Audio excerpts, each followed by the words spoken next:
Bismillahirrahmanirrahim. Assalamualaikum warahmatullahi wabarakatuh.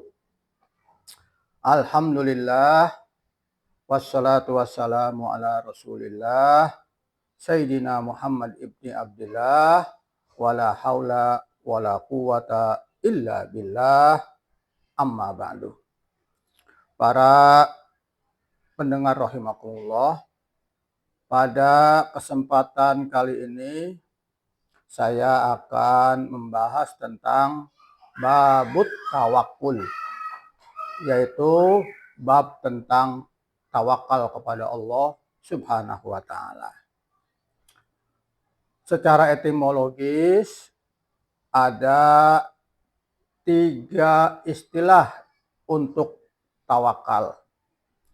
Yang pertama, tawakul itu sendiri. Yang kedua, tafwid. Yang ketiga, taslim. Tawakal atau tawakul ini mempunyai arti mendelegasikan atau mewakilkan. Maksudnya kita mewakilkan atau mendelegasikan urusan kita kepada Allah Subhanahu wa taala. Sedangkan tafwid bermakna menyerahkan urusan kepada Allah Subhanahu wa taala. Dan taslim yaitu kita pasrah kepada Allah Subhanahu wa taala, tentunya setelah kita melakukan suatu ikhtiar secara total. Itu makna tawakal secara etimologis. Secara terminologis, ulama memberikan beberapa definisi apa itu tawakal. Menurut ulama sufi, tawakal itu menyerahkan secara total kepada Allah setelah melakukan ikhtiar dengan keyakinan bahwa Allah akan memberikan yang terbaik bagi hambanya. Jadi tawakal itu ada 3 unsur: penyerahan total kepada Allah. Yang kedua, setelah melakukan ikhtiar. Yang ketiga, keyakinan bahwa Allah akan memberikan yang terbaik untuk hambanya.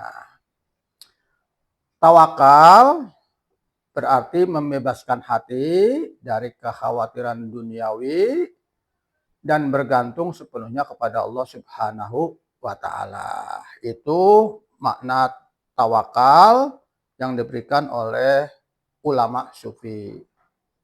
Ada juga ulama sufi yang mendefinisikan tawakal, at-tawakkulu huwa fi'lus sabab wa tafwidu husulil musabbab ilallah. Mengerjakan usaha sabab dan menyerahkan hasil atau keberhasilan usaha kita kepada Allah Subhanahu wa taala. Jadi kita usaha, terus kemudian setelah kita usaha secara optimal dan maksimal, hasilnya dari usaha kita serahkan kepada Allah Subhanahu wa taala. Ibnul Qayyim, yaitu Ibnul Qayyim al-Jauziyah, dalam kitabnya Madarikus Salikin memberikan definisi tawakal. Tawakal adalah tidak nampak pada diri kita ketergantungan kepada usaha. Jadi menurut Imam Ibnul Qayyim al-Jauziyah, tawakal itu tidak menggantungkan kepada sebab atau usaha. Tetapi tidak hilang juga tidak hilang ketenangan kita kepada Allah walaupun telah mendapatkan kebutuhan. Jadi tawakal ini menurut Ibnul Qayyim al-Jauziyah, tawakal pada dasarnya itu menyerahkan kepada Allah pilihan-pilihan terbaik menurut Allah, ketentuan-ketentuan yang cocok buat hamba Allah, ya, itulah tawakal. Jadi hampir sama sebenarnya dengan pengertian ulama yang lain. Jadi usaha secara maksimal, optimal, terus kemudian setelah itu kita serahkan kepada Allah Subhanahu wa taala. Upaya-upaya kita semuanya kita kembalikan kepada Allah Subhanahu wa taala. Allah yang menentukan terbaik buat hambanya. Misalnya ketika kita sakit, tentunya kita usaha mendatangi dokter, kita berobat ke dokter, kita diagnosa penyakit kita, dokter menentukan diagnosanya, mencarikan obatnya, kemudian kita minum obat itu, sehatnya kita serahkan kepada Allah Subhanahu wa taala. Begitu juga ketika kita usaha, kita buat perencanaan, kemudian kita bikin konsep usaha kita, mungkin kita konsultasi dengan orang yang berpengalaman, sudah matang, ya, konsep itu siap kita laksanakan, lalu kita laksanakan, hasilnya kita serahkan kepada Allah Subhanahu wa taala. Juga untuk pelajar, kita ikhtiar mencari ilmu sekuat tenaga, seoptimal mungkin. Terus kemudian setelah kita belajar, hasilnya kita serahkan kepada Allah Subhanahu wa taala. Jadi tawakal ini untuk semua urusan dan semua aspek kehidupan. Nah, hasilnya kita terima dengan ikhlas karena itu ketentuan Allah Subhanahu wa taala. Yang terbaik menurut Allah itulah yang terbaik menurut kita. Al khair makhtarahullah. Yang terbaik adalah pilihan Allah Subhanahu wa taala. Sayyidina Umar bin Khattab juga pernah memberikan definisi tentang tawakal. Menurut beliau, innamal mutawakkil alladzi yalqabadrahu alal ardi wa tawakkala. Sesungguhnya orang yang bertawakal adalah orang yang menaburkan benih tanamannya di atas bumi, kemudian pasrah kepada Allah Subhanahu wa taala. Definisi yang diberikan oleh Sayyidina Umar bin Khattab ini harus ada ikhtiar dulu menanam benih, sudah ditanam, pasrah kepada Allah Subhanahu wa taala. Kenapa Umar sampai berpendapat seperti ini? Latar belakangnya adalah ketika Umar menjadi khalifah, ya, Sayyidina Umar menjadi khalifah, yang namanya pemimpin, melakukan patroli, mengontrol rakyatnya, bagaimana keadaan dan kondisi rakyat, tiba-tiba dia menjumpai ada sekelompok orang, ya, bermalas-malasan, tidak mau usaha, dan tidak mau bekerja. Sayyidina Umar bertanya kepadanya, hai rakyatku, ya, kenapa kamu bermalas-malasan tidak mau bekerja? Mereka menjawab, ya Khalifah, saya ini sedang bertawakal kepada Allah.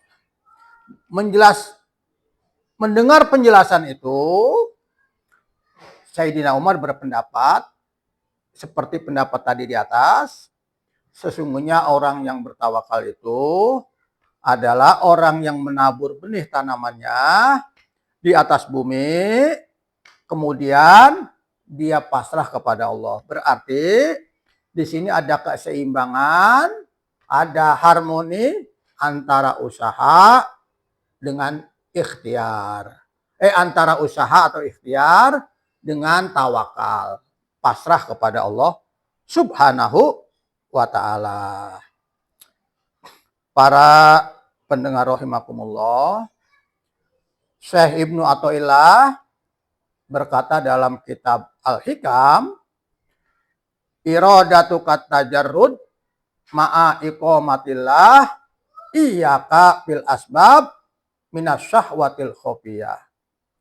Keinginanmu untuk hidup tanpa sebab, tanpa usaha, padahal Allah masih menempatkanmu dalam sebab atau makom asbab, adalah bagian dari syahwat yang tersembunyi.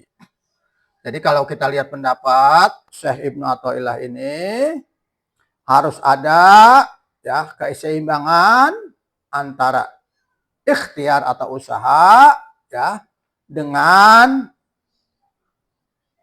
tawakal kepada Allah Subhanahu wa ta'ala. Kalau kita tidak mau usaha, itu sebenarnya termasuk syahwah al-khofiyah. As-syahwah al-khofiyah. Syahwat yang tersembunyi menurut Syekh Ibnu Athaillah. Menurut Syekh Ibnu Athaillah juga, tawakal sejati adalah berhenti bergantung pada makhluk. Ini dijelaskan oleh Syekh Ibnu Athaillah dalam kitab Al-Hikam, arih nafsaka anit tadbir. Pamaqoma bihi ghairuka anka la takum bihi linafsika. Istirahatkan dirimu dari tadbir. Tadbir ini mengatur. Ya, mengatur. Maka apa yang Allah telah melakukannya untukmu, sudah ditentukan aturan Allah, sudah Allah mengatur kita, karena kita sudah tawakal, janganlah engkau turut mengurusinya untuk dirimu. Atau dengan kata lain, kalau kita sudah usaha, sudah ikhtiar secara optimal dan maksimal, lalu kemudian kita sudah tawakal kepada Allah Subhanahu wa ta'ala, menurut Syekh Ibnu Athaillah, jangan ikut ngatur-ngatur Allah. Biar selanjutnya Allah yang menentukan hasil tidaknya, ya, ketentuan yang terbaik dari ikhtiar kita serahkan kepada Allah Subhanahu wa ta'ala. Ini sesuai dengan firman Allah dalam surah Al-Ikhlas, ya, Allahus Shomad. Allah itu tempat bergantung. Jadi jangan menggantungkan keberhasilan itu kepada usaha kita. Yang kita gantungkan adalah Allah sebagai Al-Mudabbir yang maha mengatur hidup kita. Karena kita ini makhluk yang lemah. Ya, kita ini makhluk yang tak berdaya. Kulikal insanu do'ifa. Kita diciptakan oleh Allah makhluk yang lemah. La haula wala quwata illa billah. Tidak ada daya, tidak ada kekuatan kecuali pertolongan Allah Subhanahu wa ta'ala. Para pendengar rahimakumullah, Sayyidina Hasan ini cucu Rasulullah, Sayyidina Hasan bin Ali bin Abi Thalib.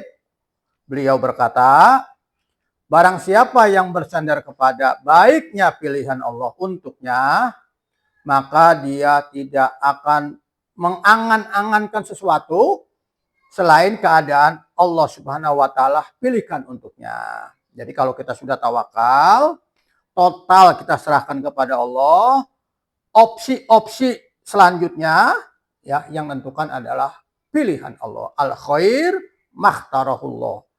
Seperti yang saya katakan tadi di depan, yang paling baik adalah apa yang dipilihkan oleh Allah untuk kita, ya, hambanya yang dhaif, yang lemah ini.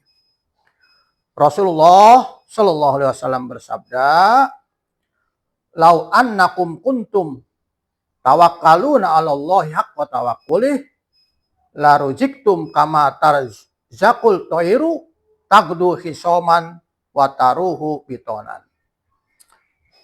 Kata Rasulullah, seandainya kalian bertawakal kepada Allah dengan sebenar-benarnya tawakal, hak tawakuli, ya, hak tawakal yang sebenarnya, maka Allah akan memberi rezeki kalian sebagaimana Allah memberi rezeki kepada burung.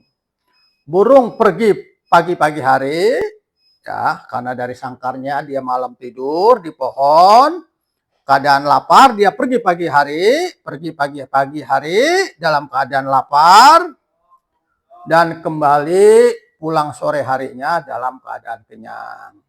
Nah, ini kita lihat hadis ini, burung ini makhluk yang sangat tawakal kepada Allah Subhanahu wa taala. Pagi lapar, tapi di sini kita lihat dia bergerak. Burung tidak diam, dia bergerak, pagi-pagi dia terbang, mencari karunia Allah, menjemput rezeki Allah, ya. Kemudian dia pasrah kepada Allah. Allah jamin rezekinya, perutnya kenyang, ya. Sore hari dia pulang ke kandangnya atau ke sangkarnya atau ke pohon tempat dia bertinggal. Orang yang seperti itu atau kita yang bertawakal kepada Allah, Allah jamin rezeki kita asalkan kita ada harokah, ada gerakan, ada usaha, ada ikhtiar. Nanti seperti burung ini, Allah berikan rezeki setelah tawakal, ya, setelah ikhtiar dia bertawakal kepada Allah Subhanahu wa taala. Jadi kita lihat hadis ini, ya, perginya burung menunjukkan burung itu usaha, ya, sambil ia tawakal kepada Allah Subhanahu wa taala dengan sebenar-benarnya tawakal. Bukan saja burung, kita lihat di sekitar kita, ya, ada ayam, kemudian dia ada di kebun, dia ikhtiar, ceker-ceker, ya, ke tanah, kotoran, sampah, dia ikhtiar, dia tawakal, dia dapatkan rezeki dari usaha ayam tersebut. Ini jadi kita bisa memahami, ya, tawakal itu adalah harmoni antara ikhtiar dengan pasrah kepada Allah Subhanahu wa taala. Karena ada orang yang salah paham. Tawakal itu pasrah kepada Allah tanpa ikhtiar. Syekh Abdurrahman Al-Mubarakpuri dalam kitabnya yang berjudul Tuhfatul Ahwazi, ini merupakan syarah dari matan Sunan At-Tirmidzi. Beliau menjelaskan hadis di atas, nah ini menurut pendapat Syekh Abdurrahman, hadis di atas yang tadi saya bacakan tidak menunjukkan bahwa kita harus meninggalkan usaha atau menempuh sebab, akan tetapi hadis di atas menunjukkan agar kita melakukan usaha dalam mencari rezeki. Nah, ini kita belajar dari hadis tadi, ya. Burung saja berusaha, burung saja kemudian pasrah, rezeki Allah datang kepadanya, dia setelah pasrah dan ikhtiar kepada Allah Subhanahu wa taala. Para pendengar rahimakumullah, pernah terjadi pada zaman Rasulullah ada orang Badui. Orang Badui ini ingin berkunjung ke rumah Rasulullah SAW di Madinah mengendarai onta. Setelah sampai di rumah Rasulullah, ia turun dari ontanya, lalu masuk menemui Rasulullah SAW. Setelah diterima oleh Rasulullah SAW, Rasulullah SAW bertanya, apakah unta kamu sudah kamu ikat? Orang Badui itu menjawab, tidak saya ikat ya Rasulullah. Kenapa tidak ikat? Tawakal tuh, saya bertawakal kepada Allah Subhanahu wa taala. Mendengar hal itu, Rasulullah SAW bersabda, Iklikha wa tawakkal. Ikat dulu untamu, kemudian baru engkau bertawakal. Nah, ini hadis riwayat Imam At-Tirmizi nomor 2517. Hadis ini kategori hadis hasan. Begitu juga kalau kita lihat pendapat Syekhul Islam Ibnu Taimiyah berkata, menurut beliau, fal iltifatu ilal asbabi syirkun fil tauhidi. Wa mahul asbabi antakuna asbaban naqdun fil akli. Wal a'radu anil asbabi al mu'muri biha qadhun fisati. Nah, ini dia. Fa'alal abdi ayyakuna qalbuhu muta'ammidan Allah.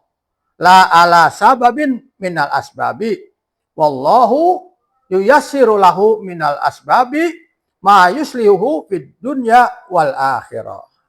Nah, ini pendapat Ibnu Taimiyah. Yaitu mengandalkan usaha itu menodai kemurnian tauhid. Tidak mau usaha merusak akal sehat. Tidak mau melakukan usaha atau sebab adalah celaan terhadap syariat. Nah, hamba berkewajiban menjadikan hatinya bersandar kepada Allah, bukan bersandar kepada usaha semata. Allah lah yang memudahkannya untuk melakukan sebab yang akan mengantarkannya kepada kebaikan di dunia dan akhirat. Ini bisa dilihat dari kitab Majmu' al-Fatawa Ibnu Taimiyah jilid 8 halaman 528. Jadi kalau lihat pendapat Ibnu Taimiyah ini harus ada keseimbangan antara usaha dan tawakal. Banyak ayat-ayat Allah dalam Al-Quran, ya firman-firman Allah yang menjelaskan tentang tawakal. Misalnya dalam surah Al-Furqan, Allah berfirman, wa tawakkal alal hayyil ladzi la yamut. Bertawakallah kalian kepada Allah yang maha hidup, yang tidak mati. Dalam surah Ibrahim ayat 11, wa 'alallahi falyatawakkalil mu'minun. Orang yang beriman hendaklah bertawakal kepada Allah. Dalam surah Ali Imran ayat 159, Allah berfirman, fa'idha azamta fatawakkal 'alallah innallaha yuhibbul mutawakkilin. Nah, di sini kita lihat ayat-ayat tersebut mewajibkan kita umat Islam untuk bertawakal kepada Allah Subhanahu wa taala setelah kita berikhtiar kepada Allah Subhanahu wa taala. Dalam surah At-Tolak ayat 3, wa may yatawakkal 'alallah fa huwa hasbuh innallaha balighu amrih qad ja'alallahu likulli syai'in qadra. Siapa yang bertawakal kepada Allah, niscaya Allah akan mencukupkan keperluannya. Sesungguhnya Allah yang menuntaskan urusannya. Sesungguhnya Allah telah membuat ketentuan bagi setiap sesuatu. Dalam surah Al-Anfal ayat 2, Allah pun berfirman, innamal mu'minuna alladzi idza dzukirallahu wajilat qulubuhum wa idza tuliyat alaihim ayatuhu zadatuhum imana wa ala rabbihim yatawakkalun.